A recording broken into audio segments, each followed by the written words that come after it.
سڵاوتان لەوێت بینەرانی خۆشەویستی تلڤیزیۆنی کۆمەڵام کاتە و هەموو کاتێکی ژیانتان باش با گەشتیەوەڵەکانی ڕۆژی پێنجشەممە 12 ڕێبندان هاتوونێتەوە خزمەتان سەرەتا سەردێڕی گرنگترین هەوڵەکان. دۆخی خراپی تەندروستی عوسمان ئیسماعیلی و ناڕوونی چارەنووسی شەریفە محەممەدی، خانەنشینکردنی ئیجباری کەریم بوستانچی چالاکی فەرەنگی خەڵکی ورمێ، خۆپیشاندانی خەڵکی کوبانی دژ بە ئێعدامی 4 بەندکراوی سیاسی لە ڕۆژهەڵاتی کوردستان، پشتیوانیکردنی کوردانی ئاڵمان لە بەندکراوانی مانگرتووی زیندانەکانی ئەڤین و قزلحەسار، ئەگەری لە سێدارەدانی عەباس دۆریس ڕەزا ڕەسایی و موجاهێد کورکور، کۆبوونەوەی ئێرانیانی ئازادی خواز لە سوێد و گەمارۆدانی پاریس لەلایەن کەشاوەرزانی ناڕازی فەڕەنسا.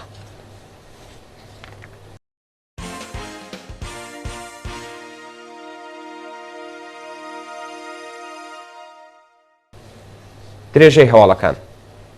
دیداری دایکانی دادخواز لەگەڵ بنەماڵەی موحسن مەزلوم لە مەهاباد. ڕۆژی چوارشەممە 11 ڕێبندان بنەماڵەی وەفا ئازەربار و کۆمەڵێک لە دایکانی دادخوازی کوردستان سەردانی بنەماڵەی موحسن مەزلومیان کرد لە شاری مەهاباد و یادی تەواوی گیانبەختکردوانی ڕێگەی ئازادیان بەرز نرخاند.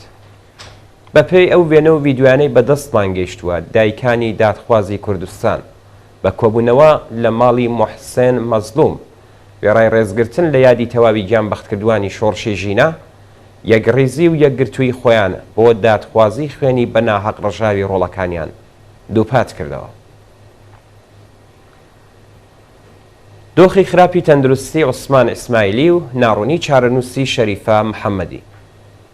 بەپێی راپۆرتی ناوەندەکانی مافی مرۆڤ، دۆخی تەندروستی عوسمان ئیسماعیلی چالاکی کرێکاری خۆشناوی خەڵکی سەقز لە زیندانی ئەو شارە ناجێگیرە و پێویستی بە دەرمان لە دەرەوەی زیندان هەیە.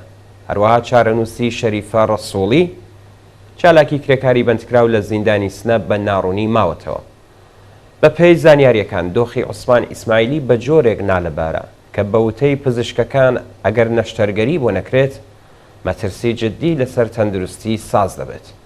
لەلایەکی ترەوە ئەم چالاکە کرێکاریە لە ماوەی یەک هەفتەی ڕابردوودا لە چاوپێکەوتن لەگەڵ بنەماڵەکەی بێبەش کراوە و بەرپرسانی زیندان لە گواستنەوەی بۆ نەخۆشخانەی دەرەوەی زیندان خۆ دەبۆیرن. ئەم چالاکە کرێکاریە جیالەوەی کە تووشی فتح بووە نەخۆشی دڵ، هەناسەدان و ڕۆماتیسمیشی هەیە. ئەم چالاکە کرێکاریە لەلایەن لەقیەکی دادگای ئینقلابی سەقزەوە بە تۆمەتی ئەندامێتی لە کۆمەڵە ڕێکخراوی کوردستانی حیزبی کۆمونیستی ئێران بە 31 مانگ و 15 ڕۆژ زیندان و بە تۆمەتی پرۆپاگەندا دژی نظام لە ڕێگەی بەشداریکردن لە ڕێوڕسمی بە خاکسپاردنی ژینا ئەمینی بە 7 مانگ و 15 ڕۆژ زیندانی تەعزیری مەحکوم کراوە. لەلایەکی دیکەوە شەریفە محەممەدی چالاکی کرێکاری خەڵکی ڕەشت کە نۆی بە فرانباری 1402 بۆ زیندانی سنە گوازراوەتەوە لە ژێر گوشاری هێزە ئەمنیەتیەکاندا تووشی ئازاری جەستەیی و دەرونی بووە و بەرپرسانی زیندان ناوبراویان لە چاوپێکەوتن لەگەڵ بنەماڵەکەی بێبەش کردووە. خانەنشینکردنی ئیجباری کەریم بوستانچی چالاکی فەرەنگی خەڵکی ورمێ. بەپێی راپۆرتی شۆڕای سنفی فەرەنگیانی ئێران دەستەی بەرەنگاربوونەوە لەگەڵ هەڵە ئیداریەکانی ئاموزش و پەروەرشی پارێزگای ورمێ، کەریم بوستانچی لە موعەلیمانی خۆشناوی ئەو شارەی بە خانەنشینی ئیجباری ناچار و بە کەمکردنەوەی پلەی ڕیزبەندی مەحکوم کرد. بە پێی زانیاریەکان کەریم بوستانچی بە بیانووی پشتیوانیکردن لە قوتابیان و ڕەخنەی تون لە دەستسەڵات هەروەها بەشداریکردنی لە ناڕەزایەتی موعەلیمانی ورمێ لەلایەن دەستی بەرەنگاربوونەوە لەگەڵ هەڵە ئیداریەکانی ئاموزش و پەروەرشدا بە خانەنشینی ئیجباری ناچار و پلەی خزمەتگوزاری لە گەڵاڵەی ڕیزبەندی کەم کراوەتەوە. تالیقی دوو خوێندکار لە زانکۆکانی ورمێ و علم و سەنعەت. دوو خوێندکاری زانکۆکانی ورمێ و علم و سەنعەتی تاران بە ناوەکانی نەرگس فداکار و هامون سولەیمانی لەلایەن کۆمیتەی ئینزیباتی و دەستگای قەزایی ڕژیمەوە لە درێژەدان بە پرۆسەی خوێندن بێبەشکراون. هامون سلەیمانی خوێندکاری کارناسی عمرانی زانکۆی علم و سەنعەت لە ڕێکەوتی دەی ڕێبەندان پاش بانکران بۆ دادسەرای ئەڤین دەست بەسەر و بۆ شوێنێکی نادیار گواستراوەتەوە. ئەو خوێندکارە پێشتر بەهۆی چالاکیەکانی لە ئەنجومەنی سنفی خوێندکارانی ئێران لە پرۆسەی خوێندن دوورخرابووە. هەروەها نەرگس فداکار خوێندکاری بواری ئابووری لە زانکۆی ورمێ بۆ چوارمین تەرمی بەردەوام لە زانکۆ تعلیق کراوە و ئەگەری هەیە بە تەواوی لە درێژەدان بە پرۆسەی خوێندن بێبەش بکرێت. خۆپیشاندانی خەڵکی کۆبانی دژ بە ئێعدامی 4 بەندکراوی سیاسی لە ڕۆژهەڵاتی کوردستان. ڕۆژی چوارشەممە 11 ڕێبەندان دانیشتوانی شاری کۆبانی دژ بە ئێعدامی 4 بەندکراوی سیاسی کورد لەلایەن کۆماری ئیسلامیەوە ڕۆژانە سەر شەقام و خۆپیشاندانیان کرد. ڕۆژی دووشەممە 9 ڕێبەندان 4 بەندکراوی سیاسی کورد بەناوەکانی وەفا ئازەربار، پژمان فەتفاتحی، محەممەد فەرامەرزی و محسێن مەزلوم بە تۆمەتی بێبنەمای محاربە و هاوکاری لەگەڵ ئیسرائیل لە زیندانی قزل حەساری کەرەج لە سێدارەدران. لە سێدارەدانی ئەو 4 بەندکراوە کاردانەوەی توندی کۆمەڵگای لێکەوتەوە و ڕۆژی سێشەممە 14 شاری کوردستان مانیان گرت. هەروەها لە وڵاتانی ئەوروپاییش ئێرانیان لە بەردەم سەفارەتخانەکانی ڕژیم کۆبوونەوە. لە ڕۆژاوای کوردستان خەڵکی شۆڕشکێر دژ بە کۆماری ئیسلامی خۆپیشاندانیان کردو خوازیاری سزادانی بەرپرسانی قەزایی و ئەمنیەتی کۆماری ئیسلامی بوو. پشتیوانی کوردانی ئاڵمان لە بەندکراوانی مانگرتووی زیندانەکانی ئەڤین و قزل حەسار.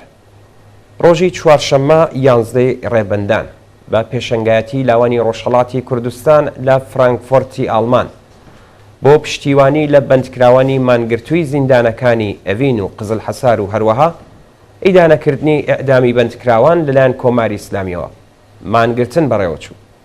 ئەو مانگرتنە لەلایەن ئازادی خوازانی هەرێمەکە کە لە ژمارەیەک لە پارت و لایەنە سیاسیە چەپەکان، شۆڕای کوردان و کومیتەی یەکگرتووی و کەسانی سربەخۆ پێکهاتووە بڕیارەکە لە ڕۆژی 31 ژانوێی 2024ەوە بۆ ماوەی 4 ڕۆژ مانگرتن بەڕێوە بن. ئامانج لەو مانگرتنە پشتیوانی لە بنەماڵەی بەندکراوانی لە سێدارەدرا و شەرمەزارکردنی جنایەتەکانی کۆماری ئیسلامی بۆ کبکردنی دەنگی ئازادی خوازی گەلانی ئێرانە. بەشداربووانی ئەو چالاکیە بەوتنەوەی دروشم و بەدەستەوەگرتنی وێنەی بەندکراوانی ئێعدام کراو خوازیاری ڕاگررتنی حکمی ئێعدام لە ئێران بوو.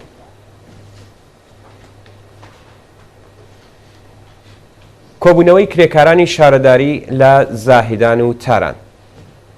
کۆمەڵێک لە کرێکاران و کارمەندانی ڕێکخراوی فەرهەنگی و هونەری شارەداری تاران و کرێکارانی شارەداری زاهدان ڕۆژی چوارشەممە 11 ڕێبەندان لە ناڕزایەتی بە پێشێلکردنی مافەکانیان لە بەردەم دەفتەری شۆڕای شاری تاران و شارەداری ناوەندی زاهیدان کۆبوونەوە. بەوتەی کرێکارانی شارەداری تاران ماوەی چەند ساڵە بە شێوەی پەیمانکاری لەگەڵ شرکەتی هادیان کار دەکەن. لەو ماوەیەدا هەوڵیان داوە کە گرێبەستەکانیان بۆ قەراردادی بگۆڕن و ڕاستەوخۆ گرێبەستەکانیان لەگەڵ ڕێکخراوی هادیان واژۆ بکەن، بەڵام شارەداری بڕیاری داوە شرکەتی پەیمانکاری بگۆڕێت نەک داخوازی کرێکاران جێبەجێ بکات. هەروەها نزیکەی 2000 کرێکاری شاغڵ لە شارەداری زاهدان چەند مانگ حەقدەست و سەنەواتی ساڵی ڕابردوویان وەرنەگرتووە و بەرپرسانی دەوڵەتی هیچ بایەخێک بە کێشە و گرفتەکانیان نادەن. دۆخی خراپی بەندکراوان لە زیندانی ناوەندی کەرەج. بەپێی زانیاریەکان ڕژیمی سەرکوتگەری کۆماری ئیسلامی هەزینەی نۆژنکردنەوەی زیندان لە بەندکراوان وەردەگرێت و بەشێکی زۆر لە بەندکراوان هەژارن و لە ژێرگوشاری بەرپرسانی زینداندا. بەپێی راپۆرتی کانونی مافی مرۆڤی ئێران، هەزینەی نۆژنکردنەوەی زیندانی ناوەندی کەرەج لە بەندکراوانی ئەو زیندانە دابین دەکرێت. بۆ نمونە لە هەر بەندکراوێک ڕێژەی 300,000 تمەن بۆ نۆژنکردنەوەی باشگای وەرزشی وەرگیراوە و بەرپرسانی زیندان بڕیاریان داوە کە تێچووی گۆڕانی تەلەڤیزیۆنەکانی زیندانیش لە گیرفانی بەندکراوان دابین بکەن.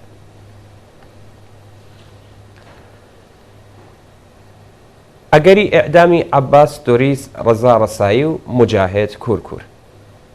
بەپێی زانیاریەکان حکمی ئێعدامی 3 بەندکراوی سیاسی بەناوەکانی مجاهێد کورکور، عەباس دۆریس و ڕەزا ڕەسایی لە دیوانی باڵای وڵات پشتڕاست کراوە و ئەگەری هەیە حکومەکەیان جێبەجێ بکرێت.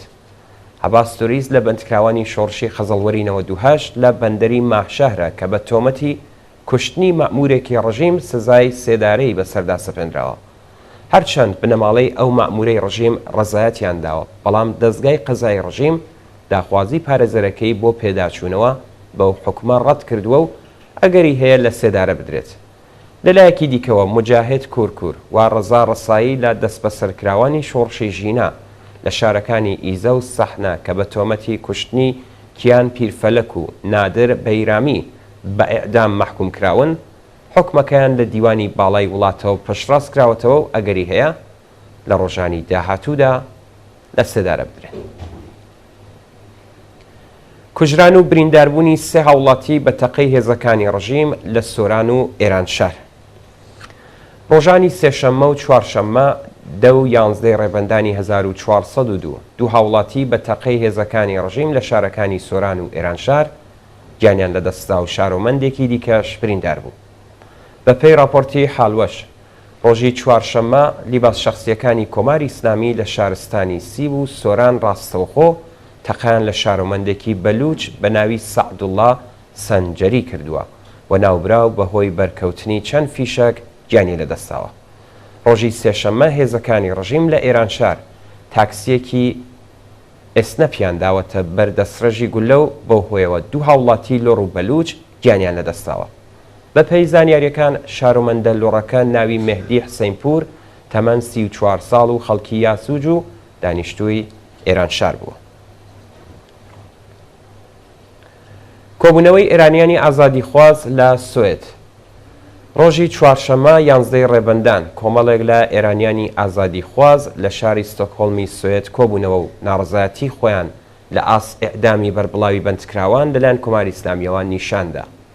بە پێی زانیاریەکان ئێرانیانی ئازادیخواز بە کۆبوونەوە لە بەردەم پارلەمانی سوێد وێڕای شەرمەزارکردنی ئەعدامی 4 بەندکراوی سیاسی کورد لەلایەن کۆماری ئیسلامیەوە نیگەرانی خۆیان لە ئاس ئەگەری ئیعدامی عەباس توریز، ڕەزا ڕەسایی و مجاهد کورکور و ئەحمەد ڕەزا جەلالی نیشاندا.